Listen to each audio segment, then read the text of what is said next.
Assalamualaikum warahmatullahi wabarakatuh. Kami dari kelompok 12 ingin mempresentasikan tentang bab 29 yaitu struktur modal dalam keuangan syariah dan bab 30 kebijakan dividen dalam keuangan syariah. Sebelumnya, perkenalkan dahulu nama saya Deni Islamiati dengan NIM 138 sebagai pemateri pertama. Assalamualaikum warahmatullahi wabarakatuh. Perkenalkan, nama saya Sarina, NIM 140, saya sebagai penyaji kedua. Assalamualaikum warahmatullahi wabarakatuh. Nama saya Rita Dia Rahmawati, NIM 165 sebagai pemateri ketiga. Baiklah, saya akan menjelaskan bab 29 mengenai struktur modal dalam keuangan syariah.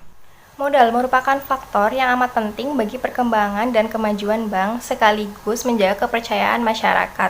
Setiap penciptaan aktiva, di samping berpotensi menghasilkan keuntungan, juga berpotensi menimbulkan terjadinya kerugian. Oleh karena itu, modal juga harus dapat digunakan untuk menjaga kemungkinan terjadinya risiko kerugian atas investasi pada aktiva, terutama yang berasal dari pihak ketiga atau pihak masyarakat. Zainul Arifin mendefinisikan modal sebagai sesuatu yang mewakili kepentingan pemilik dalam suatu perusahaan. Berdasarkan nilai buku, modal didefinisikan sebagai kekayaan bersih atau net worth, yaitu selisih antara nilai buku dari aktiva dikurangi dengan nilai buku dari kewajiban atau liabilities. Pada awal pendirian, modal bank diperoleh dari para pendiri dan para pemegang saham. Para pemegang saham menempatkan modalnya pada bank dengan harapan memperoleh keuntungan di masa mendatang. Kemudian ada fungsi modal bank. Bank sebagai unit bisnis membutuhkan darah bisnis yaitu berbentuk modal. Sebab beroperasi tidaknya atau dipercaya tidaknya suatu bank salah satunya dipengaruhi oleh kondisi kecakupan modalnya. Menurut Johnson & Johnson, fungsi modal terbagi dalam 3 fungsi. Yang pertama adalah sebagai penyangga untuk menyerap kerugian operasional dan kerugian lainnya. Dalam fungsi ini, modal memberikan perlindungan terhadap kegagalan atau kerugian bank dalam perlindungan terhadap kepentingan para deposan. Yang kedua adalah sebagai dasar bagi penetapan batas maksimum pemberian kredit. Hal ini merupakan pertimbangan operasional bagi bank sentral sebagai regulator untuk membatasi jumlah pemberian kredit pada setiap individu nasabah. Yang ketiga adalah modal menjadi dasar perhitungan bagi para partisipan pasar untuk mengevaluasi tingkat kemampuan bank secara relatif untuk menghasilkan keuntungan. Keuntungan para investor ini diperkirakan dengan membandingkan keuntungan bersih dan ekuitas. Sementara itu, menurut Brenton C. Leavitt, fungsi modal dibagi menjadi 4, yaitu yang pertama, untuk melindungi deposan yang tidak diasuransikan pada saat bank dalam keadaan insolvable dan likuidasi. Kedua, untuk menyerap kerugian yang tidak diharapkan guna menjaga kepercayaan masyarakat bahwa bank dapat terus beroperasi.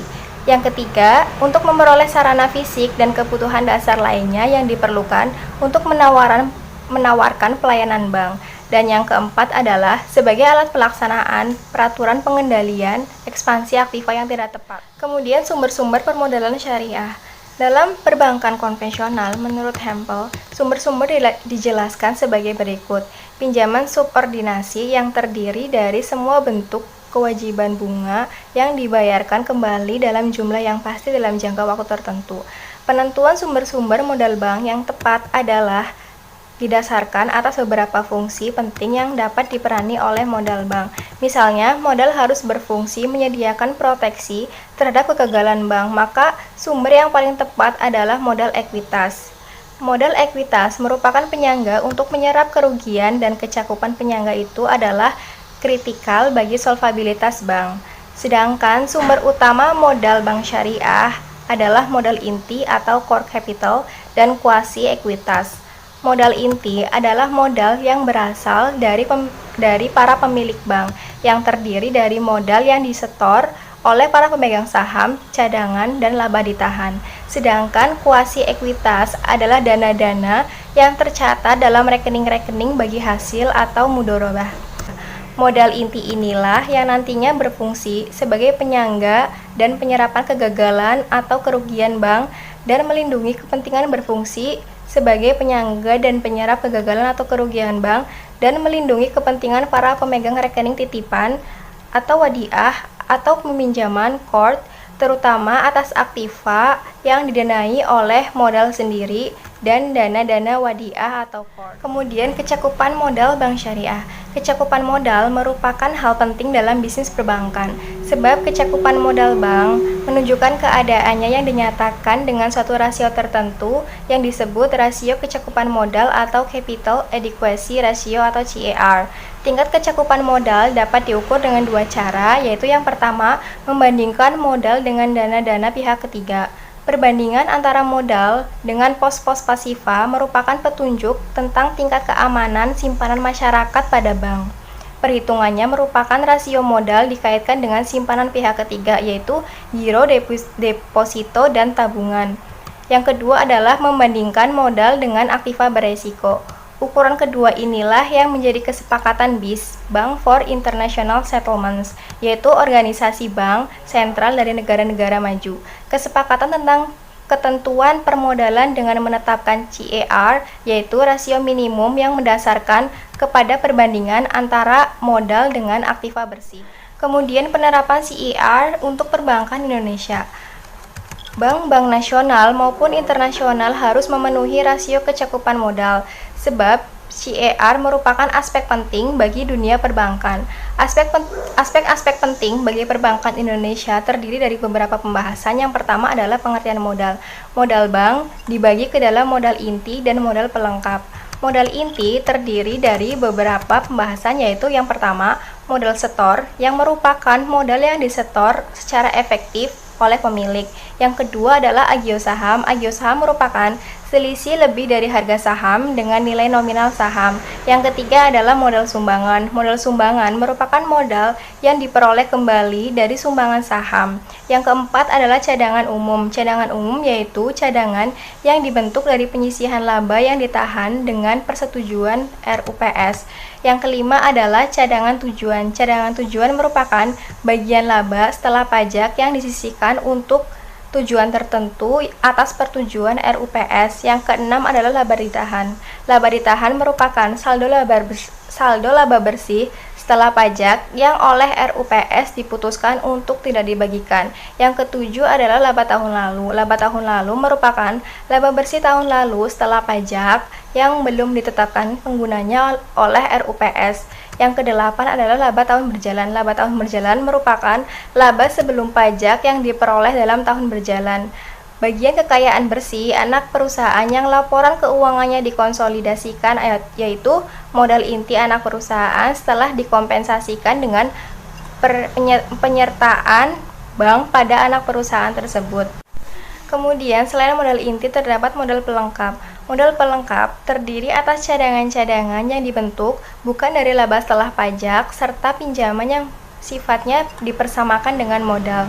Modal pelengkap dapat berupa, yang pertama, cadangan revaluasi aktiva tetap, yang kedua, cadangan penghapusan aktiva yang diklasifikasikan, yang ketiga, modal pinjaman yang mempunyai ciri-ciri, tidak dijamin oleh bank yang bersangkutan dan dipersamakan dengan modal dan telah dibayar penuh, tidak dapat dilunasi atas inisiatif pemilik tanpa persetujuan Bank Indonesia, mempunyai kedudukan yang sama dengan modal, pembayaran bunga dapat ditangguhkan bila bank dalam keadaan rugi. Yang keempat adalah pinjaman subordinasi yang memenuhi syarat-syarat sebagai berikut. Ada perjanjian tertulis antara pemberi pinjaman dengan bank, mendapat persetujuan dari Bank Indonesia atau BI, tidak dijamin oleh bank yang bersangkutan, minimal berjangka waktu 5 tahun, pelunasan pinjaman harus dengan persetujuan BI, hak tagih dalam hal terjadi likuidasi berlaku paling akhir. Modal pelengkap ini hanya dapat diperhitungkan sebagai modal setinggi-tingginya 100% dari jumlah modal inti. Demikian presentasi dari saya. Materi selanjutnya akan dijelaskan oleh Sarina. Baik, selanjutnya mengenai tata cara perhitungan kebutuhan modal minimum. Jadi kebutuhan modal itu perhitungannya didasarkan pada aktiva tertimbang menurut resiko atau yang disingkat dengan ATMR. Nah, aktiva yang dimaksud di sini itu mencakup aktiva yang ada di neraca dan juga aktiva yang bersifat administratif. Nah, di masing-masing aktiva ini ditetapkan bobot resiko, yang mana bobot resiko ini didasarkan pada kadar resiko yang ada pada aktiva itu sendiri atau atas penggolongan nasabah, penjamin atau sifat barang jaminannya. Nah, untuk ATMR aktiva neraca itu dapat diperoleh dengan mengalihkan nilai nominal items neraca dengan bobot risiko. Nah, sebagaimana contoh di buku itu seperti KPR senilai 1 miliar dengan bobot risiko 50%, maka ATMR-nya adalah 500 juta. Dan juga untuk ATMR aktiva administratif itu diperoleh dengan mengalihkan nilai nominal dengan bobot risiko aktiva administratifnya. Ya, seperti jaminan bank senilai 1 miliar dengan bobot risiko 20%, maka ATMR-nya adalah 200 juta. Nah, setelah angka ATMR ini diperoleh, maka kebutuhan modal minimum bank paling sedikit itu adalah 8% dari ATMR. Dengan membandingkan rasio modal dengan kewajiban penyediaan modal minimum, maka kita akan mengetahui apakah bank itu telah memenuhi ketentuan rasio kecukupan modalnya atau tidak. Kemudian dalam menelaah ATMR bank syariah, ada hal yang perlu dipertimbangkan terlebih dahulu, bahwasanya aktiva bank syariah terdiri atas dua. Yang pertama, aktiva yang didanai oleh modal sendiri dan kewajiban atau utang, dan yang kedua, aktiva yang didanai oleh rekening bagi hasil, yaitu mudhorobah. Untuk aktiva yang didanai oleh modal sendiri dan juga kewajiban atau utang, resikonya ditanggung oleh modal sendiri. Sedangkan aktiva yang didanai oleh rekening bagi hasil, maka resikonya ditanggung oleh dana rekening bagi hasil itu sendiri. Nah, berdasarkan pembagian jenis aktiva tersebut, maka bobot risiko bank syariah itu terdiri atas dua. Yang pertama, untuk aktiva yang didanai oleh modal sendiri dan atau dana pinjaman, bobot risikonya sebesar 100%, dan untuk aktiva yang didanai oleh pemegang rekening bagi hasil, bobotnya sebesar 50%. Dan untuk penggolongan lebih lanjut, bisa mengikuti ketentuan Bank Indonesia yang ada. Kemudian masuk ke bab 30 terkait dengan kebijakan dividen dalam keuangan syariah. Jadi dividen adalah pembagian laba dari perusahaan kepada pemegang saham. Bagi perusahaan sendiri, dividen ini menjadi salah satu bukti bahwa perusahaan masih memiliki reputasi yang baik dan dapat dipertanggungjawabkan. Dividen terdiri dari 3 bagian, yaitu yang pertama dividen tunai, yang artinya laba dibagikan dalam bentuk uang tunai. Yang kedua adalah dividen saham, yaitu laba dibagikan dalam bentuk saham. Dan yang ketiga adalah dividen properti, yaitu dividen yang pemakaiannya memang jarang digunakan. Nah, di antara dividen tunai dan dividen saham, keduanya memiliki keuntungan masing-masing. Seperti dividen tunai, yang mana investor dapat menikmati dividen dalam bentuk uang tunai langsung, dan terlebih lagi jika jumlahnya besar, maka investor dapat menggunakan uang tersebut untuk berbagai macam hal. Namun untuk dari segi kepemilikan, memang porsi kepemilikan terhadap perusahaan untuk dividen tunai ini tetap dan tidak berubah. Berbeda dengan dividen saham, yang mana investor itu tidak dapat menikmati uang hasil dividen tersebut, namun dari segi kepemilikan mempunyai nilai tambah. Artinya kepemilikan investor terhadap perusahaan itu semakin banyak.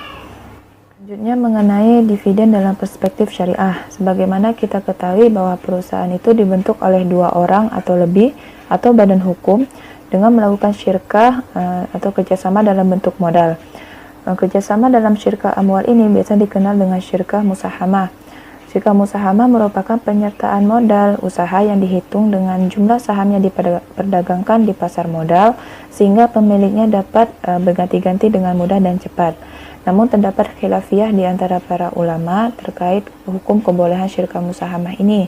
Kelompok pertama mengatakan bahwa syirkah musahamah tidak diperbolehkan karena terjadi pengalihan individu syarik atau orang bersyirkah ke dalam jumlah kepemilikan saham dalam hal mengarahkan arah perusahaan. Sedangkan jumlah syarik itu sebagai pemilik saham tidak dapat mengarahkan atau menentukan arah perusahaan yang berbasis syirkah musahamah, tapi yang menentukan adalah pemegang saham mayoritas.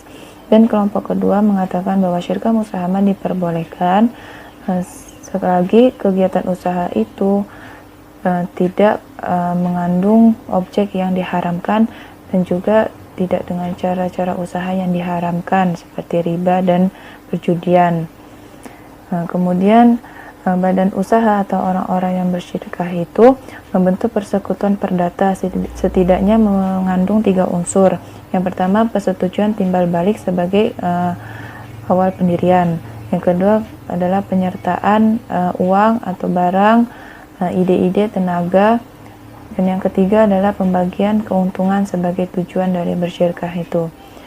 Nah, sesuai dengan spirit syirkah, bahwa pihak-pihak yang bersyirkah itu mendirikan kegiatan usaha, melakukan kegiatan bisnis untuk mencari keuntungan, dan keuntungan ini akan dibagikan kepada pihak-pihak yang bersyirkah.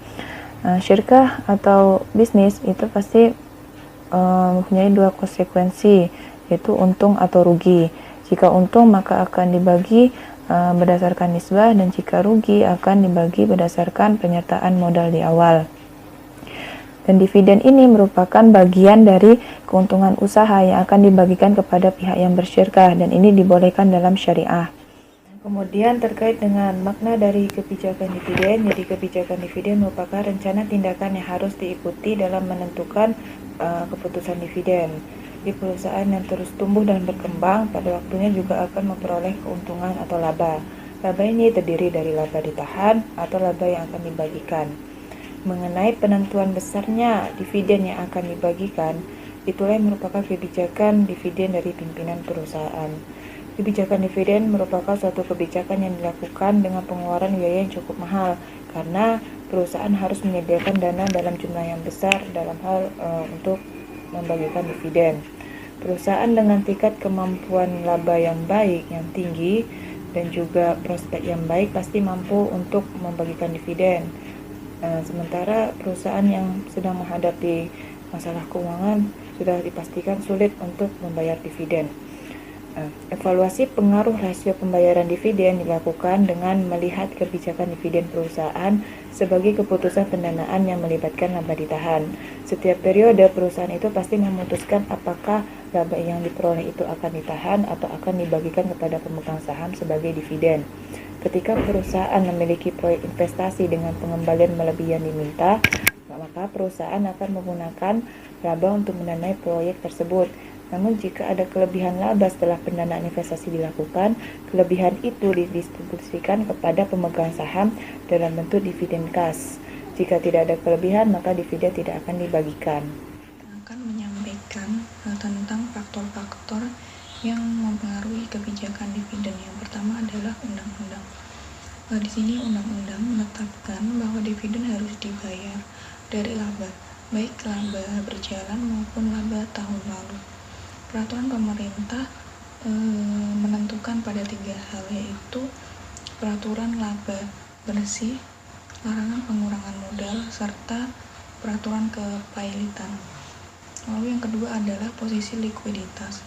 Apabila suatu perusahaan mempunyai catatan mengenai laba, perusahaan mungkin tidak dapat membayar tunai dividen karena posisi likuiditasnya. Lalu yang ketiga adalah pembatasan dalam perjanjian utang. Perjanjian utang, khususnya utang jangka panjang, seringkali membatasi kemampuan perusahaan untuk membayar dividen tunai. Larangan tersebut dibuat untuk melindungi kedudukan pemberi pinjaman. Lalu yang keempat adalah tingkat ekspansi. Semakin cepat sebuah perusahaan berkembang, semakin besar juga kebutuhan untuk membiayai ekspansi aktivanya. Apabila kebutuhan dana di masa depan semakin besar, maka perusahaan juga akan cenderung untuk memakai laba daripada membayarkannya. Lalu yang selanjutnya adalah tingkat laba dan stabilitas laba, di mana tingkat hasil pengembalian atau return yang diharapkan dalam menentukan pilihan relatif untuk membayar laba dalam bentuk dividen. Laba yang stabil dapat memperkirakan besar laba di masa yang akan datang. Lalu selanjutnya adalah akses ke pasar modal. Dalam hal ini, apabila suatu perusahaan besar dan telah berjalan baik, mempunyai catatan profitabilitas dan stabilitas, akan mempunyai akses yang gampang atau mudah ke pasar modal. Perusahaan yang sudah mapan akan memberikan tingkat pembayaran dividen yang lebih tinggi. Yang terakhir adalah pajak atas laba yang diakumulasikan secara salah. Maksudnya yaitu untuk mencegah pemegang saham dengan menggunakan perusahaan sebagai perusahaan penyimpan uang. Peraturan perjanjian perusahaan menentukan suatu pajak tambahan khusus terhadap penghasilan yang diakumulasikan secara tidak benar atau secara salah. Nah, selain adanya faktor-faktor yang mempengaruhi kebijakan dividen, juga terdapat kendala yang dihadapi oleh seorang manajemen dalam pembagian dividen. Yang pertama adalah kontrak utang. Kontrak utang di sini mengisyaratkan bahwa tidak adanya dividen yang dapat dibagikan kecuali kalau resiko lancar. Rasio-rasio kemampuan membayar, bunga, dan rasio-rasio pengaman lain melebihi batas minimum yang ditetapkan. Selanjutnya yaitu pembatasan saham preferen. Dividen saham biasa tidak dapat dibayarkan jika perusahaan belum membayarkan dividen untuk saham preferen. Lalu yang ketiga adalah ketidakcukupan laba. Maksudnya yaitu pembayaran dividen tidak boleh melebihi laba yang ditahan pada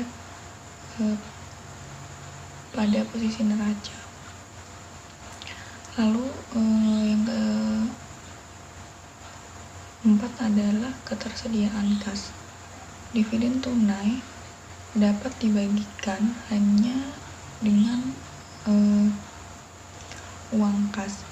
Apabila kekurangan kas di bank dapat membatasi pembagian dividen, tetapi hal tersebut bisa diatasi jika perusahaan mendapat pinjaman. Lalu yang terakhir adalah denda pajak atas penahanan laba yang tidak wajar. Selanjutnya itu keputusan kebijakan dividen, di mana terdapat alasan utama untuk keputusan dividen yang diambil bersama adalah ketidaksamaan informasi, di mana ada dua cara yang mempengaruhi tindakan manajemen. Yang pertama yaitu secara umum, manajer tidak ingin menerbitkan saham biasa yang baru, yaitu saham yang melibatkan biaya penerbitan seperti fee atau komisi, yang bisa dihindari dengan laba ditahan untuk membiayai likuiditas perusahaan. Serta manajer lebih suka atau menyukai menggunakan laba ditahan sebagai sumber utama ekuitas baru.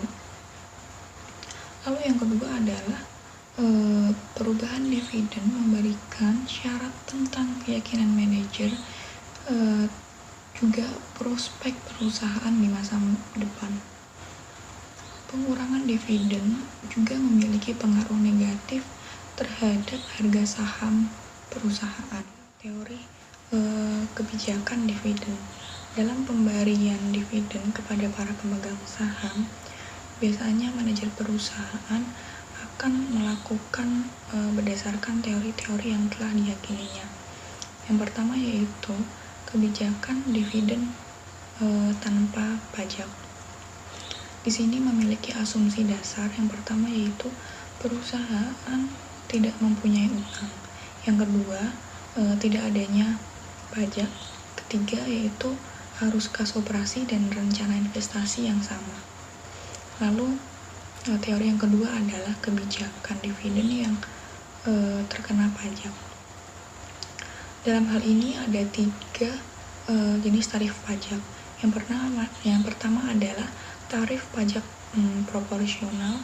Lalu yang kedua adalah tarif pajak penghasilan pribadi dari obligasi, dividen, dan upah.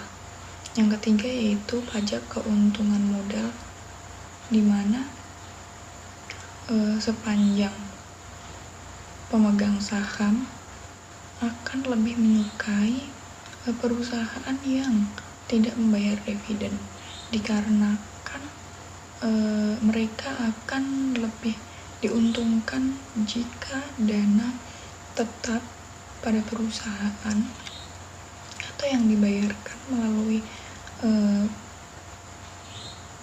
pembelian kembali saham yang beredar.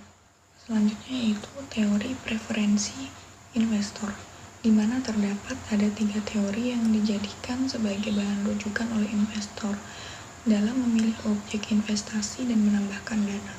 Yang pertama adalah teori ketidakrelevanan dividen. Teori itu menyatakan bahwa kebijakan dividen perusahaan tidak berpengaruh pada nilai perusahaan maupun biaya modalnya. Nilai suatu perusahaan hanya ditentukan kemampuan dasarnya untuk menghasilkan laba dan resiko bisnisnya. Lalu yang kedua adalah teori bird in the hand. Nilai perusahaan akan dimaksimalkan dengan menentukan rasio pembagian dividen yang tinggi. Yang terakhir adalah teori preferensi pajak, di mana investor mungkin lebih menyukai pembagian dividen yang rendah daripada dividen yang tinggi, karena pertumbuhan laba mungkin dianggap menghasilkan kenaikan harga saham. Pajak atas keuntungan tidak dibayarkan sampai saham terjadi, serta jika selembar saham dimiliki seseorang sampai meninggal, sama sekali tidak ada pajak keuntungan modal yang terutang.